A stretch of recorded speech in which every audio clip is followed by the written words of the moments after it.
That's a very interesting question. These are excellent questions. But who said that the one to be put up in Israel is a holy temple? Well, it is in one sense, I'll grant you, because Jesus spoke of standing in the temple, but it's not a Christian temple. It's still called the temple, and it's called a holy place. That's certainly true. But this is not a temple which Christians are going to have to go to. It's a Jewish temple built by Jews for Jews. And they're going to then make the awful mistake of allowing the anti-Christian figure, the man of sin, the Antichrist of 1 John 2:18, to stand in that temple and claim to be God.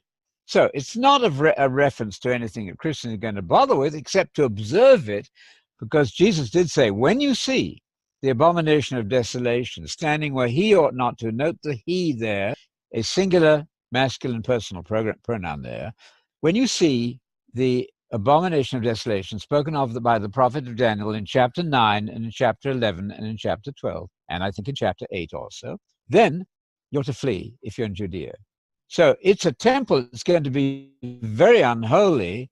It's a building which certainly you could call holy because the temple is a holy place, or should be.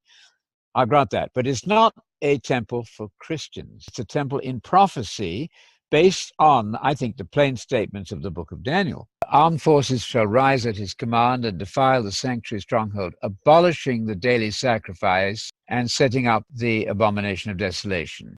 It's a holy place in some sense, but not for Christians. Yes, the holy place is not an unfair translation, literally in the Greek, just a holy place. Change that in your Bibles, not where it, but he. That tells us that this abominable person is a he. He's also the man of sin in 2 Thessalonians 2.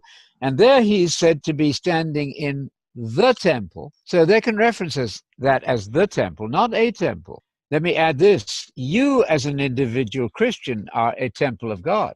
But in 2 Thessalonians 2, Paul uses the article there, very important. When he introduces you as an individual, he doesn't call you the temple. But here he does call the person, the man of sin here, as one who enters the temple and sits down in it, really. That's the sense there. That sounds to me awfully like a literal temple, and I find that also in Revelation 11, where the temple of God is going to be measured and trodden down.